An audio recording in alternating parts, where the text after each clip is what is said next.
Rational therapy, or rational emotive therapy, also called RT for short, is based on several fundamental propositions or hypotheses.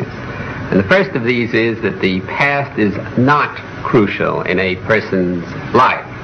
The past affects him a good deal, but he affects himself much more than the past affects him. Because no matter what he has learned during his historical development, the only reason why these things that have happened to him and have been told to him affect him today is because he is still re-indoctrinating himself with the same philosophies of life, the same values that he usually imbibed and taught himself to early in his childhood. So we stick largely in the present in rational emotive psychotherapy rather than in the past.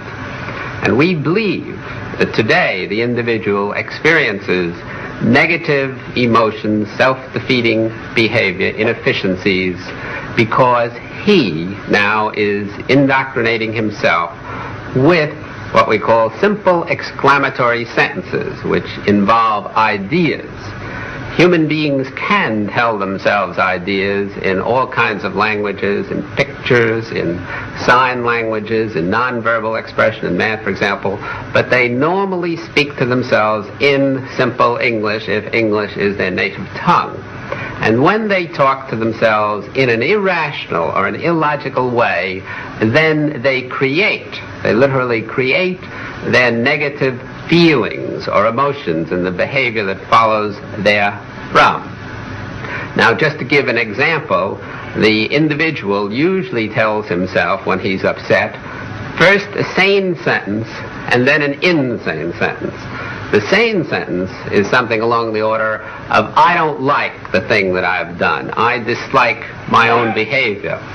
And that would be fine, but unfortunately he follows it with an insane sentence which says to himself, and because I don't like my behavior, I am a louse, I am worthless, I am a no-goodnik. And this thoroughly insane sentence, which is a sentence of faith unfounded on fact, which has no empirical reference, which is a kind of superstitious or dogmatically religious system, creates what we call his anxiety, and through his anxiety, his depression, his guilt, his other forms of self-defeatism.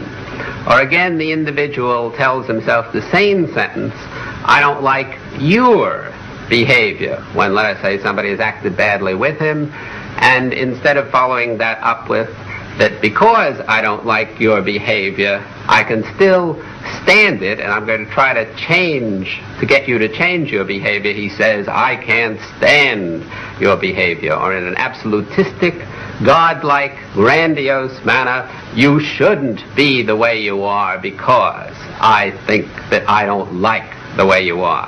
Now, it's these second B sentences which upset the individual.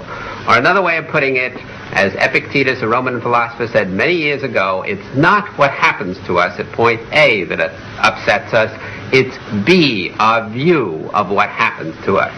And in rational emotive psychotherapy, we go after this individual, the patient's view, and show him that whatever he thinks has upset him, usually some external situation, what somebody else has done, it's really what he's telling himself about this thing, this event, which upsets him, and although he may never be able to do anything about the external event at A, he can change the internal event, his sentence, his belief to himself at B. Now, in rational emotive psychotherapy, we try to show the patient three kinds of insight in contradistinction to some other therapies, which usually emphasize one major kind.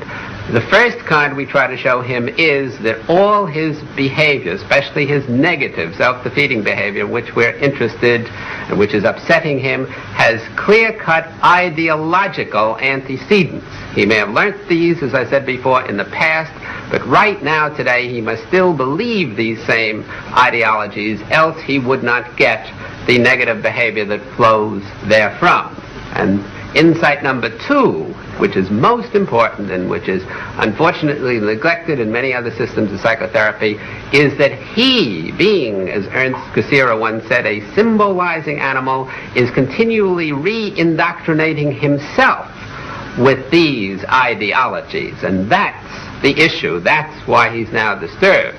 Now, insight number 3 is that even when he sees clearly what he's telling himself and that he's telling himself nonsense, only by work and practice, by continually reassessing and revaluing his own philosophic assumptions, will he ever get better.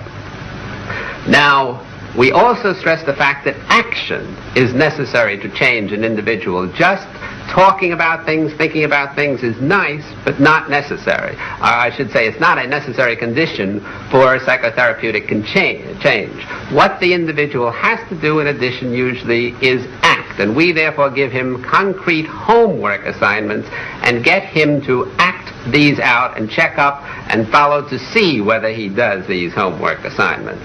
And our final goal is to get the individual to learn, and learn for the rest of his life, to challenge and question his own basic value systems, his own thinking, so that he really thinks for himself.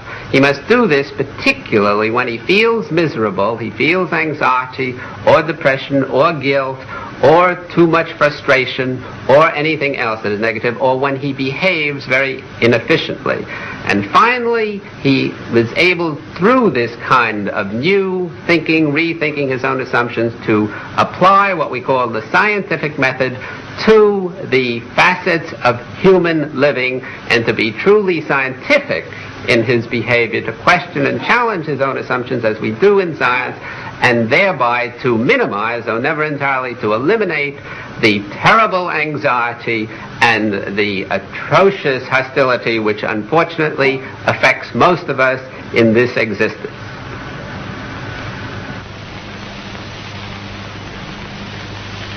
Hello, Gloria. I'm Dr. Ellis. You want to Dr. Ellis. Be seated, please? Mm-hmm. Well, would you like to tell me what's bothering you most? Yeah. I think the things that I'd like to talk to you the most about are adjusting to my single life. Mostly men, I guess. As a matter of fact, I don't know if I'm doing the wrong thing, but I'm going to refer to your book anyway, because this is what I'm impressed with, the book about the Intelligent Woman's Guide to Manhunting. Yeah. I tried to follow it, and I believe in it. This is why it's so fun reading your book, because I'm not much of a reader, but I sort of believe the same way you do. But then I've got a problem in this area. The men that